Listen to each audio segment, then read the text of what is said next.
एक अर्कोमा मतलब के भने विलय हुन नसक्ने, यसले ठिक काम गरिरहेको म त्यसको पछि लागु भनेर नभन्ने, सबैलाई नेता बन्नुपर्ने। मैले चाहिँ भद्रकालीमा गएर चाहिँ रगतको चाहिँ मतलब छापा लगाएँ भनेर हुन सक्दैन, यति सजिलो छैन।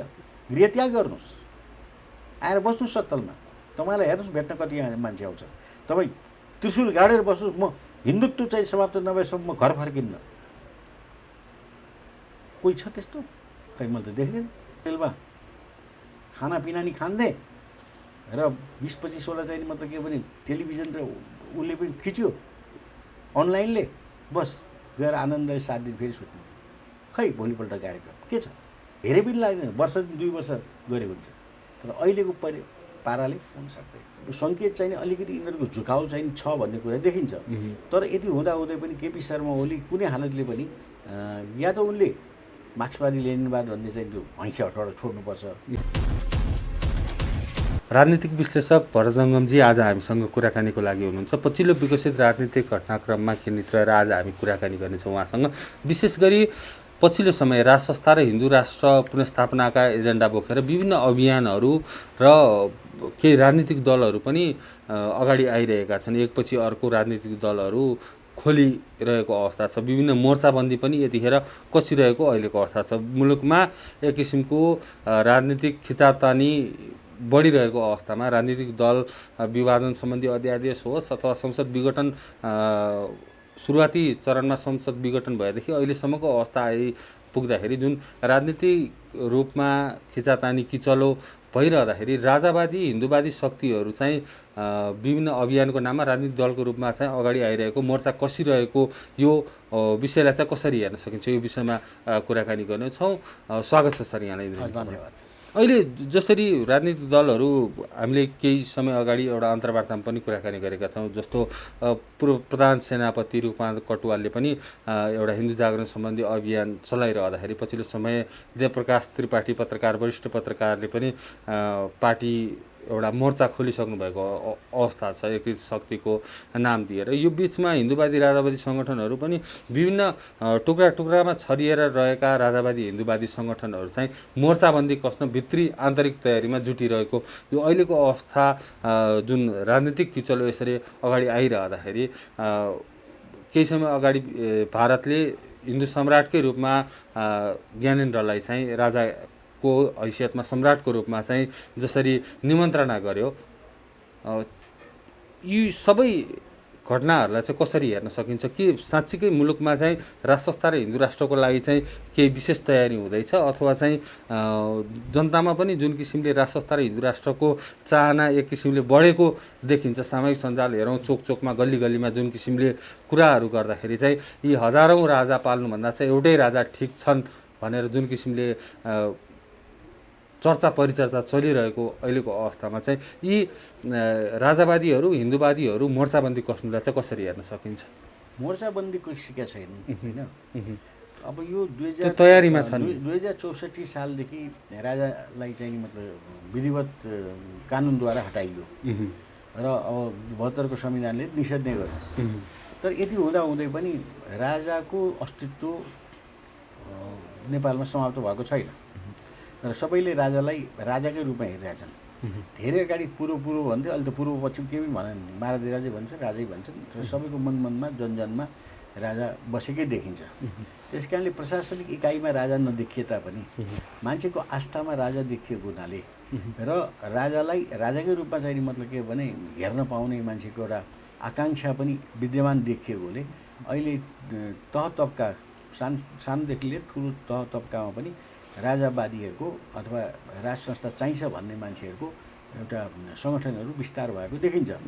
र यही बिचमा नेपाल र नेपाली आयो है अभियानको रूपमा, त्यसले आफ्नो पार्टीलाई नै मतलब के भने लग्यो, उसले पृथ्वी पथ भनेर चाहिँ दिइराखेको छ।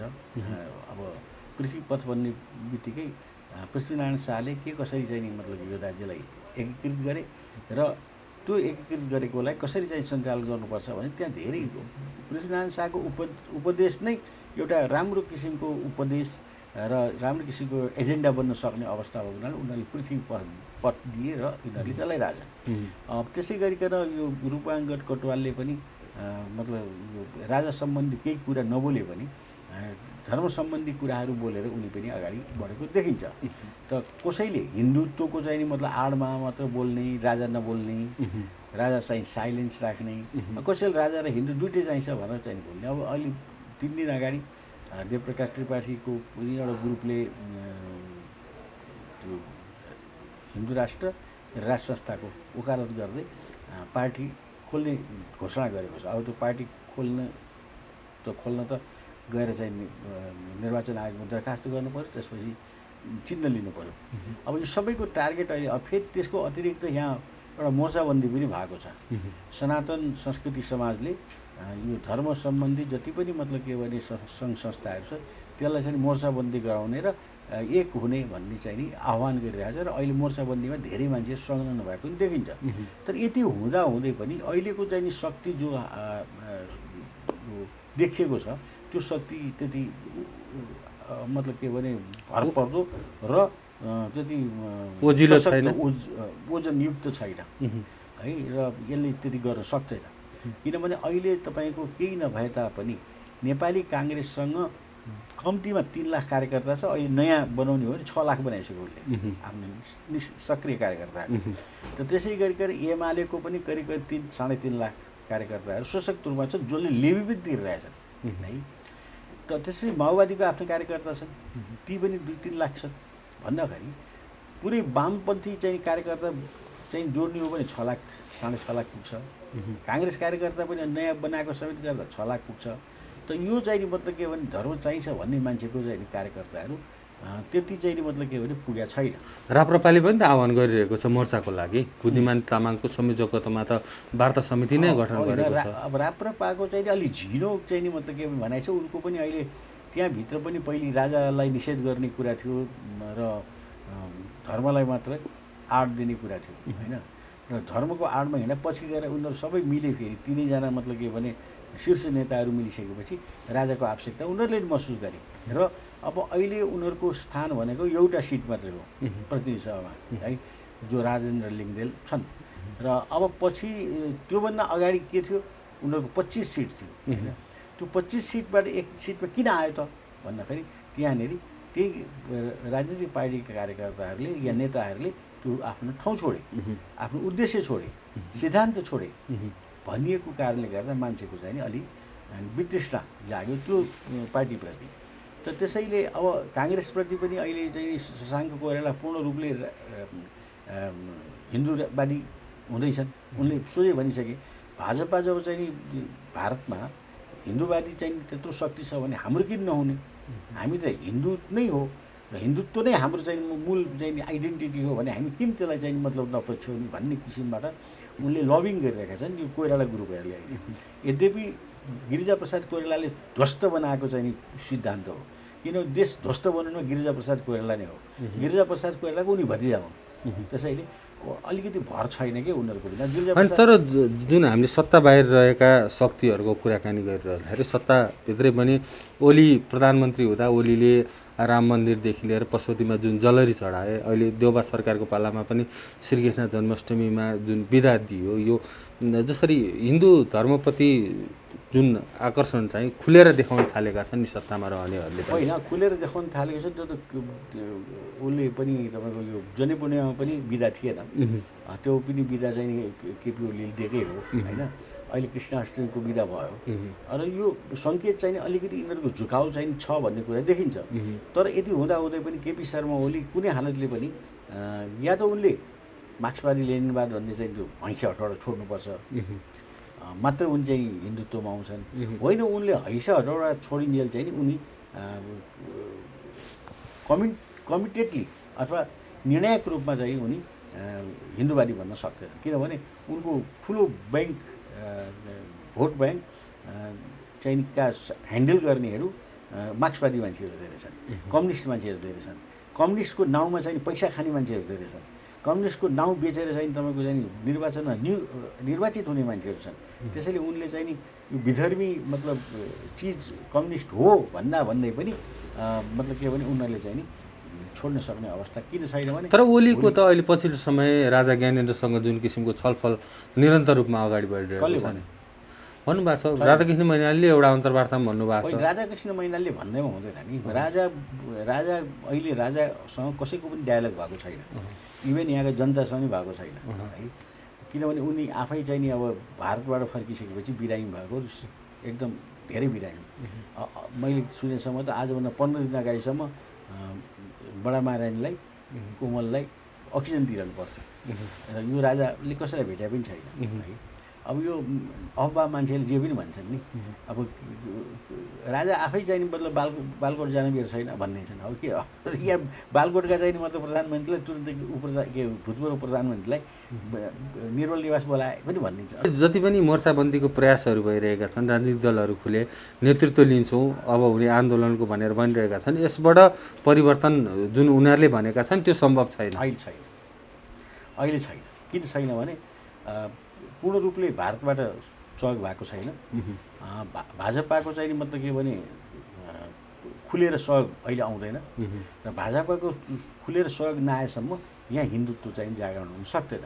यद्यपि यसपालि तपाईँको विजय चौथाईवालालाई कि शेरबहादुर देउवालाई भेट्न पठाउनखेरि शेरबहादुर देउवाको श्रीमतीले राखी बाँधिदिन्। त्यो राखी बाँधिसकेपछि उसले स्वीकार्नु हुन्थ्यो या हुँदैन थियो, यहाँ बहस चलिरहेको छ। अब विजय चौथाईवालाले स्वीकार्नु भनेको उसलाई हिन्दुत्वमा ल्याउन सक्नु पर्यो। अब शेरबहादुर देउवा र उसको श्रीमतीलाई यदि ल्याउन सकेन भने भारतका सम्पूर्ण चाहिँ मतलब के भनेदेखि व्यक्ति काङ्ग्रेस आएर तपाईँको चाहिँ भाजपाका पनि अर्को चाहिँ मतलब तर्फका मान्छेले त्यो विजय चौथाईवालालाई आपद विपद पारिदिन्छन्। किनभने उसले त्यो मतलब के भने कूटनीतिक रूपमा स्वीकार गरेको हो यिनीहरू औलाङ्गबाट, तर यी विधर्मीहरू भोलि हिन्दुत्वमा जान्छन् भन्ने विश्वास छैन। त्यो त मौका लिएको हो नि आरजु देउवाले है। तर आरजु देउवाले जब चाहिँ मतलब के भने त्यो लगाइदिइसकेपछि, रक्षाबन्धन बाँधिसकेपछि भोलि त उसको जिम्मेवारी पनि भयो त्यो विजय चौथाईवाला। अब हामीलाई हेर्नु छ विजय चौथाईवालाले कति चाहिँ नि मतलब के मोटिभेट गर्न सक्छ शेरबहादुर देउवाको परिवारलाई, त्योमा भर पर्छ। शेरबहादुर देउवा चाहिँ स्वयंमा मोटिभेट हुन्छन्, कुनै उनीसँग त्यस्तो खास केही एजेन्डा पनि छैन। जाउँ पशुपति जाउँ भने हुन्छ भनेर पशुपति हिँडिदिन्छन् उनी। प्रधानमन्त्री त जोगिनुपर्छ, जे पनि गर्छन् त्यसले है। त्यस कारण उनलाई केही फरक परेन। तर आरजुले जब चाहिँ नि त्यो भारतीय मतलब जनता पार्टीको प्रवक्ता, त्यो पनि पावरफुल मान्छेबाट लाई चाहिँ नि मतलब के भने त्यो राखी बाँध्नु भनेको उनको चाहिँ नि समर्पण पनि हो भारतीय जनता पार्टीप्रति। अब कति अड्न सक्छन् त्यहाँ हेर्नु छ। अब धर्मै छोड्ने हो भने सिद्धियो, धर्म नछोड्ने हो भने बिस्तारै चाहिँ मतलब के भारतीय जनता पार्टीको मेलोमा चाहिँ यिनीहरू जानुपर्छ र जान्छन् भन्ने कुरा हाम्रो आङ्कलन गर्ने कुरा हो पुरै। अब जुन परिवर्तनको कुरा उठेर जुन सडकमा विभिन्न आन्दोलनका कार्यक्रम हुन्छन्, विरोधका कार्यक्रमहरू भइरहेका छन्, अहिलेको नेतृत्वले गर्न सक्दैन भने जुन किसिमले राष्ट्र संस्था र हिन्दू राष्ट्रको विषयलाई लिएर जति पनि आन्दोलन चलेका छन् ती आन्दोलनहरू व्यर्थ छन्, त्यसरी बुझ्दा हुन्छ? व्यर्थ छैन, यो त एउटा आन्दोलनले एउटा मोमेन्टम निकाल्छ कि त्यो एउटा तपाईँको चाहिँ नि सूचना त दिइराखेको हुन्छ नि। जस्तो म सुसूचित छु, म स्वयंमा के छ भने राष्ट्र संस्था पनि चाहिन्छ, हिन्दुत्व पनि चाहिन्छ भन्ने कुरा मलाई कसैले मतलब परिवर्तन गर्नु सक्दैन। म त्यहीमा छु होइन। अब म जस्ता मतलब के मान्छे छैनन् कि म जस्ता मान्छे तयार गर्दै जानु पर्यो कि दृढ एउटा सङ्कल्प लिएर अघि बढ्ने मान्छे चाहियो। त त्यो अघि बढ्नको लागि त आम सर्वसाधारणमा त्यो हुनुपर्छ। त्यो आम सर्वसाधारणमा हुनको लागि त सबैतिरबाट त्यो प्रेसर बिल्डअप हुनु पऱ्यो। र अब जस्तो अब मेरो चाहिँ यो अन्तर्वार्ता सुनिसकेपछि मान्छेलाई के थाहा छ भने भरत जङ्गम हिन्दूवादी हो, हिन्दुत्वको लागि उसले लडेको हो, भोलि पनि लड्छ भन्ने विश्वास छ। र कसरी लड्छ त्यो कुरो अब उहाँहरूले मलाई सोध्नु पऱ्यो वा मसँग आएर सोध्नु पऱ्यो, मबाट केही कुरा सिक्नु पऱ्यो। अब यस्तो आन्दोलनका विरोधका कार्यक्रमको कुरा गर्दाखेरि अब इन्द्र जात्राको दिनमा जुन संविधान दिवस पनि परेको छ, बृहत तयारी गरिरहेका छन् राजावादी सङ्घ संस्थाहरूले। विशेष गरी नेवा एकता समाजले त राष्ट्रपतिलाई बहिष्कार गर्ने र राजा ज्ञानेन्द्रलाई चाहिँ निम्तो गर्ने जुन तयारी नै गरेको छ। यस्ता कार्यक्रमले चाहिँ कस्तो सन्देश दिन्छन्? राजा ज्ञानेन्द्र यस्तो किसिमको भिडभाडमा जहाँ आउँदैनन्, निम्तो गरे पनि आउँदैनन्, मलाई विश्वास छ। र राष्ट्रपतिलाई बहिष्कार गर्न सक्छन्। राष्ट्रपतिलाई बहिष्कार हुन्छ भने थाहा भएपछि राष्ट्रपति आफै आउँदैन। पक्का हो। किनभने नेवार समुदायबाट यो गुठीको आन्दोलनपछि नेवार समुदाय सरकारबाट अलग्गिएको छ। जतिसुकै मतलब राम्रो कुरा गरे पनि सरकारमाथि नेवार समुदायले विश्वास गर्दैन। किनभने गुठी आन्दोलनको नेतृत्व मैले गरे हो नि, मलाई थाहा छ नि। जतिखेर 76 सालको असारको महिनामा चाहिँ गुठी आन्दोलन गरियो, जहाँ मण्डलामा लाखौँ मान्छे झारियो, त्यसको त सबै मनोभावना त मैले बुझेको छु नि।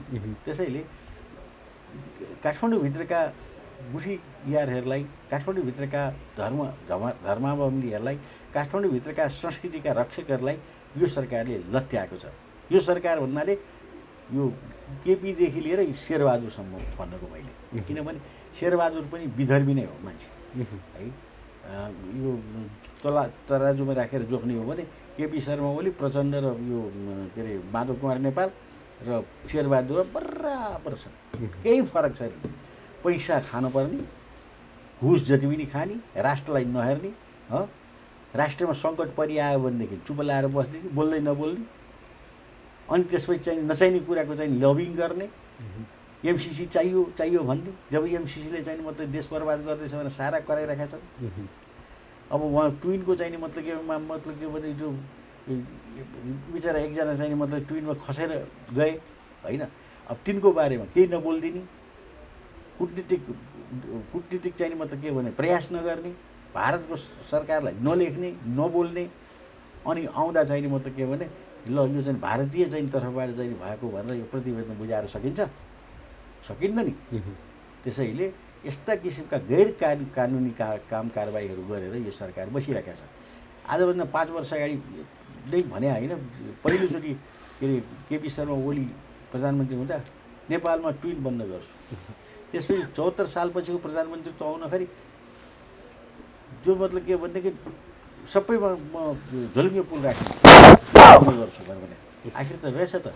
अहिले 78 सालमा पनि त आएर चाहिँ त बाँचेको रहेछ ठाउँ ठाउँमा, अझ कैयौँ ठाउँमा छ। त यस्तो गैर जिम्मेवार कार्य गरिरहेको छ सरकारले, जसलाई हामीले निहालिरहेका छौँ। त्यस कारणले यो सबै कुराहरू के हो भने सरकारले गरेको काम कारबाही जनहितमा छैन, राष्ट्रहितमा छैन, र सरकार एकतिर छ, जनता एकतिर छ।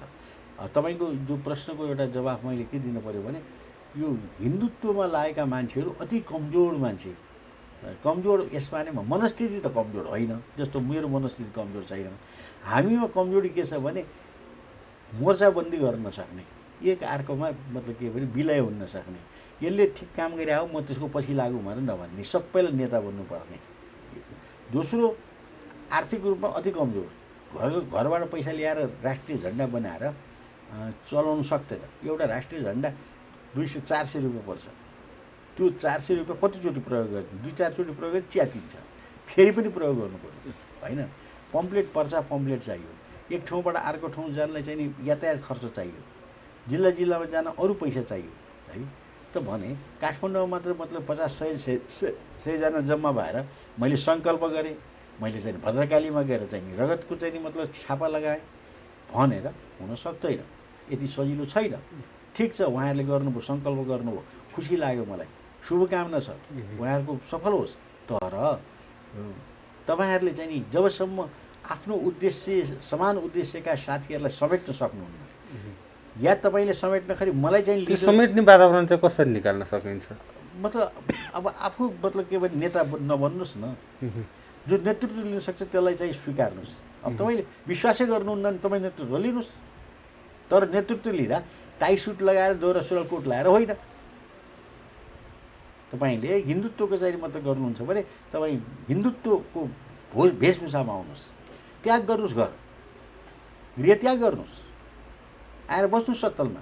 तपाईँलाई हेर्नुहोस् भेट्न कति मान्छे आउँछ, तपाईँ त्रिशूल गाडेर बस्नुहोस्, म हिन्दुत्व चाहिँ समाप्त नभएसम्म म घर फर्किन्न। कोही छ त्यस्तो? खै मैले त देख्दिनँ त्यस्तो त्यागी पुरुष, देख्दिनँ। भनेको मतलब लङ्गुटी लगाएर निस्किनु पऱ्यो, जे साथीहरूले खान्छन् त्यो खाइदिनु पऱ्यो, जे ल्याउँछन् त्यो खाइदिनु पऱ्यो, र कन्भिन्स गर्न जानु पऱ्यो। अब यहाँ त केही छैन, मैले चाहिँ रगतको चाहिँ छाप लगाएँ हो, मतलब ठुला कुरा गरेँ, जाने मतलब के भनेदेखि एउटा होटेलमा खानापिना नि खाँदै र 20-25 वटा चाहिँ मतलब के भने टेलिभिजन र उसले पनि खिच्यो, अनलाइनले बस गएर आनन्दले 7 दिन फेरि सुत्नु, खै भोलिपल्ट कार्यक्रम के छ देखाउनु परेन, यस्तो छैन के। त्यस कारणले यहाँ सर्वप्रथम राजनेताको आवश्यकता पर्यो, हिन्दूवादी राजनेता, स्पष्ट बोल्न पर्दा त्यो मान्छेको मनसा वाचा कर्मणा, आचरण, बोली, व्यवहार सबै नेतृत्व गान्धीजी जस्तो नेतृत्व हुनु पर्यो। गान्धीजीलाई नै किन ल्याएको भने उनको वेशभूषा हेर्नुहोस् त कस्तो थियो, साधारण, 2 गज कपडा तल 2 गज कपडा माथि, एउटा चस्मा, त्यही होइन उनले लगाएर हिँड्ने, एउटा लौरो, बुढेसकाल भावनाले लौरो टेक्नु पर्ने आवश्यकता छैन तपाईँहरू जस्तो युवालाई होइन। रामदेवले चाहिँ 2 गज कपडा तल 2 गज कपडामा 4 गज कपडाले जीवन बिताइराखेका छन् त, रामदेव भएका छन् नि त।